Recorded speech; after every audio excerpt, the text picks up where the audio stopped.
Situacija u svijetu nije se ništa više približila miru nego što je to bila prije nekoliko dana. Dugo očekivani sastanak koji je odgađan bio odlazak Trumpa u Pekingu u posjetu Ksiju nije završio na način kako je to očekivao Trump. Bilo je čak i ponižavajućih pozicija, recimo da na prvom mjestu nije bio on u njihovim medijima, nego na prvom mjestu je bio posjeta koja je dolazila iz okolnih muslimanskih zemalja. Što se tiče Tajvana, tu postoje razne priče i kombinacije informacije, a i da naravno dezinformacije, koliko u stvari uopće Trump spreman se to zauzeti da Tajvan ostane samostalna priča. Bile su međusobne razmjene putem Pakistana, te ekipe koja vlada u Islamabadu, bile su slane informacije, dezinformacije također, ali naravno i prijedlozi planova kako bi taj mirovni ugovor ili dogovor između Irana i Sjedinjenih Američkih Država Izraela ostavljen po strani. Benjamin Netanjahu ima dosta problema i u vlastitoj zemlji, ima neriješenu situaciju u Gazi, gdje je napravljena velika teška svinjarija prema palestinskom narodu. Imate veliku situaciju i neriješeno pitanje što se tiče Južnog Libanona, gdje su pokušali doći do rijeke Litani, ali je bilo pretvrdo, Hezbollah ih žestoko uzvratiti, tako da su njihovi prodori u Južni Libanon bili otprilike od 3 do 7 km. Situacija se tamo i dalje komplicira, ako traju pregovori između Beiruta i Tel Aviva ili Jeruzalema u Washingtonu, međutim tu pomaka nema. Zašto pomaka ne može ni biti? Zato što Hezbollah je vlastiti entitet i recimo Libanon ne funkcionira kao država, nego postoji žestoka podjela na 3 dijela, kršćanski, sunitski i šitski. Prema tome pregovarati sa Izraelom oko mira u Južnom Libanonu bez Hezbollaha, to je jednostavno gubljenje vremena. Ono što je važno za spomenuti, Iran je poslao svoje zahtjeve za prekid rata. Naravno, ono na što Sjedinjene Američke Države nikada do sada nisu bile prisiljene, a teško da će i sada na to pristati, je isplata ratne štete. Znači da se isplati cjelokupna šteta za sve ono što je razoreno i uništeno u Iranu. Naravno da su te štete velike s obzirom na količinu bombardiranja koje je Iran preživio, ne samo po vojnoj, nego i po civilnoj infrastrukturi i po gradovima. Mislim, tu ne samo po gradovima, nego po naseljenim mjestima. Zatim Iran opravdano traži da se napokon ukinu sankcije koje praktički traju od 1979. Kako je bila blokirana američka ambasada i svi pripadnici američke ambasade koji su se nalazili unutra bili su taoci ili kako su Iranci tvrdili ratni zarobljenici. Tadašnji predsjednik Carter pokušao je napraviti vojnu operaciju oslobađanja, međutim ta operacija je zaglavila u pustinji jer je došlo do sudara 2 helikoptera, tako da to nije odrađeno. Na osnovu toga je u stvari Reagan dobio dodatni vjetar u leđa i Reagan je postao tada predsjednik Sjedinjenih Američkih Država, s tim da je on stajao iza oslobođenja i nedugo nakon što je došlo, nego što je on preuzeo vlast u Bijeloj kući, došlo je do razmjene. Međutim, Iranci su bili to jest revolucionarni islamski studenti, oni su bili zadržali su samo bijelce i muškarce koji su se nalazili u ambasadi, žene, djecu i sve Afroamerikance koji su se nalazili unutra, oni su bili pušteni. Ukidanje sankcija, naravno, to bi bio veliki udarac za ponos ne samo Sjedinjenih Američkih Država, nego i Velike Britanije, a posredno i Izraela, koji je tu isto zainteresiran da do tih ukidanja sankcija ne dođe. Međutim, to je situacija na kojoj će sigurno Iran inzistirati, jer radi se o ogromnoj imovini. Postoji čak iz vremena od prije 1977. postoji i naftovod koji su zajedno radili i Iran i Izrael, i nakon što su uslijedile sankcije, promjena režima, pad Reze Šaha Pahlavija i dolazak Homeinija na vlast, onda se jednostavno Izrael nikada nije isplaćivao sredstva koja su išla od tog zajedničkog naftovoda i to nikada do današnjeg nije riješeno. To su ogromna sredstva, to je samo jedan od dio prihoda od iranske imovine koja je napravljena izvan Irana. Ono što također Iran traži, to je trenutni prekid pomorske blokade, jer Hormuški tjesnac, kroz njega prolazi 20% nafte. Iran je to prvi krenuo da tražeći da dođe do promjene, da se mora plaćati prolaz, ili što bi se ono reklo cestarina, ali nije cestarina jer se radi o prolasku brodova.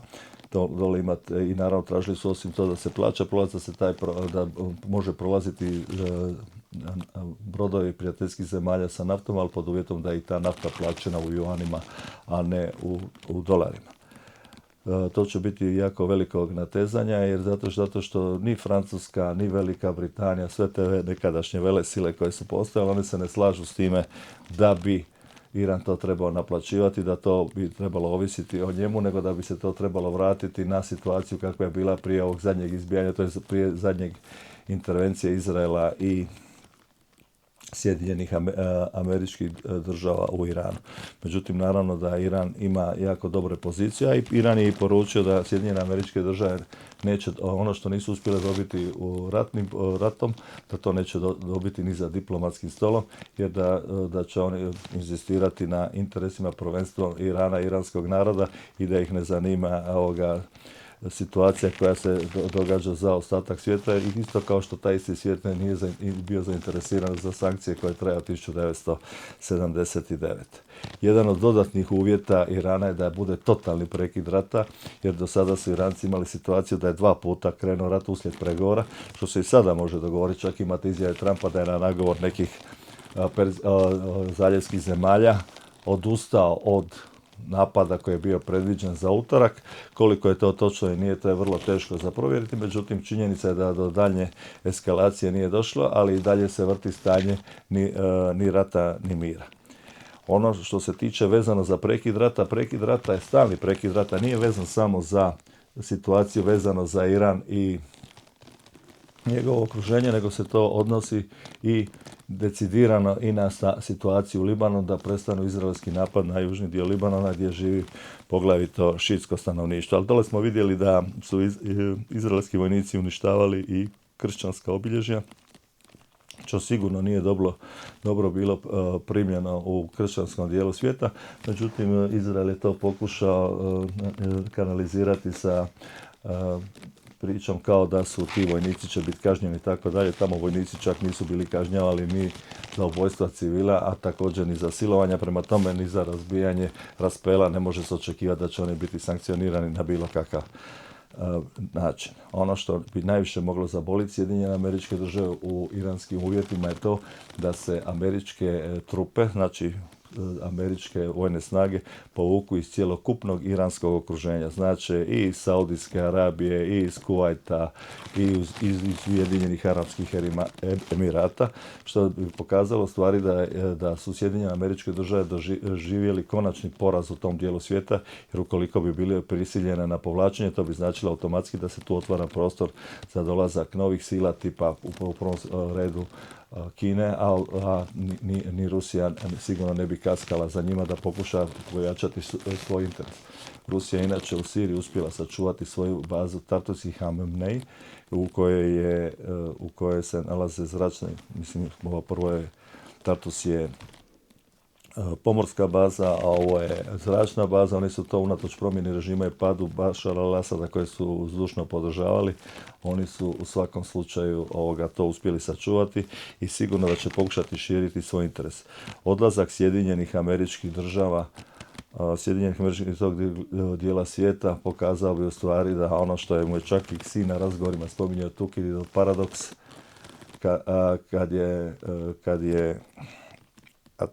kad je došlo do sukoba između Atene i Sparte oko sile koja odlazi i sile koja dolazi, tako imamo situaciju da sad su Sjedinjene Američke Države praktički u onom trenutku kada odlaze, a Kina dolazi. Najbolji pokazatelj je to da u 68 najsuvremenijih tehnologija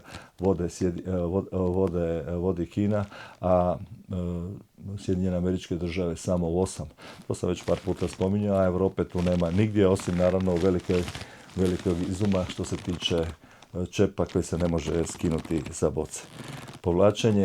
Povlačenje Sjedinjenih Američkih Država iz okoline Irana, to neće moći donijeti odluku sami Trump ukoliko to bude želio, međutim to će biti veliki potres u Sjedinjenim Američkim Državama i bilo što u tom smislu može se očekivati tek nakon ovih poluizbora u kojima se biraju i Kongres i dio Senata. To će se tek onda moći vidjeti kakav je odnos snaga i kako će se onda. Međutim, što se tiče samog povlačenja, to značilo bi direktni odlazak Sjedinjenih Američkih Država sa pozicije prve sile svijeta ili prvog policajca svijeta ili gospodarske sile. U svakom slučaju tu će biti velikih turbulencija i tu neće sigurno biti velikih razlika između demokrata i republikanaca, bez obzira koliko se na nekim drugim točkama ne mogu složiti. Međutim, odlazak iz tog dijela svijeta predstavljat će velik problem za njih, uključujući i veliki pritisak AIPAC-a, izraelske lobističke grupacije u Sjedinjenim Američkim Državama, koja će sigurno učiniti sve što u njihovoj moći da se Sjedinjene Američke Države ne povuku, zato što bi to bitno ugrozilo opstojnost Izraela u konstelaciji snaga u kojoj je sada, u kojoj ne postoji palestinska država. Prema tome, Izrael se nalazi u situaciji u ovim pregovorima između Sjedinjenih Američkih Država i Irana u tome da treba provesti izbore, da treba jedanput zauvijek skloniti Benjamina Netanyahua, dovesti ekipu koja se u stanju nositi sa realitetom i krenuti u uspostavu palestinske države paralelno sa izraelskom, braneći na taj način najbolje moguće što mogu Izrael i u svakom slučaju pokušati se dogovoriti sa Sjedinjenim Američkim Državama i ne samo s njima, nego i sa drugim zapadnim zemljama da imaju svoje baze u Izraelu, da na taj način jamče sigurnost. Naravno, razgraničenje između Palestine i Izraela trebaju potpisati sve velike sile, uključujući i Kinu, Sjedinjene Američke Države, Indiju i Rusiju. Može tu još biti i Iran, može biti Sjedinjene Američke Države, može biti Saudijska Arabija. Međutim, oni koji su ovoliki problem stvorili za Izrael, oni sigurno ne mogu ponuditi rješenje. Na kraju tog rješenja nema, jer veliki dio slobodnog vremena najdugovječniji izraelski premijer Netanyahu troši na sudu, pokušavajući se izvući iz pustih korupcijskih afera u koje je umiješan, ili bolje rečeno umočen. Čak je i predsjednik Trump tražio od predsjednika Izraela Herzoga da ga oslobodi, međutim preduvjet za oslobođenje bilo bi da se prizna da su ta djela napravljena, međutim to se još uvijek nije dogodilo. U svakom slučaju vrijeme je za izbore u Izraelu, da dolazak nove garniture. Imate tamo Lapida, imate tamo i Libermana, imate tamo i Benny Gantza, prema tome ima ljudi koji mogu krenuti u ozbiljnom smjeru da sačuvaju Izrael, jer na ovaj način praktički sa ovom politikom dosadašnjom je Izrael doveden na rub opstojnosti. A pogotovo je teška svinjarija što je uveden zakon da se takozvani teroristi osuđuju na smrt. To za teroriste stvarno nema nikakvog razloga imati milosti, ali mislim da je ovdje prvenstveno bio interes da se u stvari eliminiraju oni koji bi mogli biti svjedoci što se točno dogodilo 7. listopada kad je Hamas, ko je pogurao Hamas da krene u napad i ko je omogućio Hamasu da izađe, jer kao nije bilo ni policije ni vojske u tom dijelu oko Izraela, oko Gaze. Prema tome to je prilično jedna mutna situacija i da se razjasni situacija od onih 1200 ljudi koji su ubijeni, dole kojih je točno ubio, jer posebno je pitanje od onih koji su bili skroz crni, jer Hamas sigurno nije raspolagao napalmom, a takve ozljede mogu biti u pravilu isključivo, možda može još nečim drugi, ali u pravilu bude samo od napalma. Prema tome, to je situacija koja se mora razriješiti. Znači, povlačenje u Sjedinjenih Američkih Država iz blizine Irana, to će u stvari biti jedan veliki tektonski poremećaj koji će bitno oslabiti utjecaj Sjedinjenih Američkih Država. Prije izbora u Sjedinjenih Američkih to povlačenje ne možemo očekivati, no međutim, Trump, američki predsjednik koji je ušao u ovaj rat potpuno nepripremljen, bez ikakve plana B, plana C, koliko će se tamo zadržati, koliko će trajati, jer sve ciljeve koje su naveli, niti jedan od tih ciljeva nisu uspjeli postići, nisu srušili režim, iako su bili skoro 40 ljudi iz vodstva, što iz znanstvenih kruga, što iz političkog vodstva, što iz vojnog vodstva, to nisu postigli, nisu ga uspjeli fragmentirati, nisu uspjeli ubaciti Kurde u igru da budu njihove trupe na terenu, iako 100.000 Kurda da dođe u zemlju od 93 milijuna stanovnika, to je kap u moru. Ozbiljna kopnena intervencija trebala bi biti najmanje sa 1.200.000 ljudi, to Sjedinjene Američke Države ne mogu izvršiti ni sa svojim saveznicima koji se baš nisu pokazali ni u onom trenutku kad su Sjedinjene Američke Države, to je Trump, zvale u pomoć za deblokadu Hormuškog tjesnaca. Hormuški tjesnac će se najvjerojatno plaćati, međutim ona dodatna opasnost što postoji kontrola sa druge strane, ovi Huti koji kontroliraju Sanu, oni mogu zatvoriti ovaj prolaz prema Suezkom kanalu što će dodatno potaknuti rasta cijene energenata i dodatno potaknuti inflaciju, samim time i recesiju. Prema tome, predsjednik Trump nema niti jedan dobar potez da izađe iz ovoga, osim da prizna poraz. Kako će se to zapakirati da to ne bude poraz nego pobjeda, to ćemo tek vidjeti, ali u svakom slučaju u ovom dijelu koji se je trajao 40 dana, praktički Sjedinjene Američke Države su jednostavno se pokazale da nisu sposobne nositi se s Irana. Na kraju povukli su se i iz Afganistana nakon 20 godina. U Iraku je ostao potpuni nered, zemlja je podijeljena u 3 dijela sa hrpom raznih milicija, raznih vjerskih i političkih i ideoloških orijentacija. Prema tome, tu su se pokazali također da nisu u stanju. Oni su samo to područje razvalili, ali tamo klasičnog mira nema, niti će ga biti, osim što su transnacionalne korporacije koje se bave eksploatacijom nafte do energenata došle na svoje i od tamo nafta uredno teče, a koliko od te nafte ostaje iračkom narodu, to je vrlo upitno. Slična situacija u Libiji i to je jedan od ciljeva koji je bio u Iranu, međutim taj se cilj za sada nije ostvario, a kako stvari stoje ni neće se moći ostvariti. Ono što je bitno, recimo da je nakon što je pokušao Iranu odsjeći praktički Kinu i od iranske nafte, kao i što je odsjekao od venecuelanske nafte, to se nije dogodilo. Došao je u posjet Kini, međutim tamo nije uspio postići nikakve vanjsko-političke, gdje mu je decidirano rečeno da je crvena linija za Kinu Tajvan i da će Kina i dalje nastaviti uvoziti iransku naftu. I čak su ove sve sankcije koje su uvedene kineskim kompanijama koje trguju s Iranom i kupuju naftu i imaju razmjenu, kineska država, to je kinesko vodstvo je reklo da u potpunosti mogu ignorirati američke sankcije, da će se kineska država pobrinuti za to. Znamo da Kina raspolaže praktički većinom rijetkih metala i da ima kontrolu nad njima, a to je jedan dio koje su Amerikanci propustili napraviti u zadnjih 30 godina i to je jedna od poluga s kojima se može ugroziti njihova proizvodnja najsuvremenije tehnologije, uključujući njihovog najsuvremenijeg oružja. A dodatna poruka Washingtonu je poslana time što odmah nakon dolaska Trumpa i njegovog povratka u Sjedinjene Američke Države u posjetu dolazi Putin, što pokazuje u stvari koji je odnos snaga, prema tome da su jako čvrsti, bez, što je već rečeno, strateški savez bez ograničenja između Moskve i Pekinga, jer se na taj način pokuša suprotstaviti Sjedinjenim Američkim Državama donedavnom neprikosnovenom hegemonu. A ono što najviše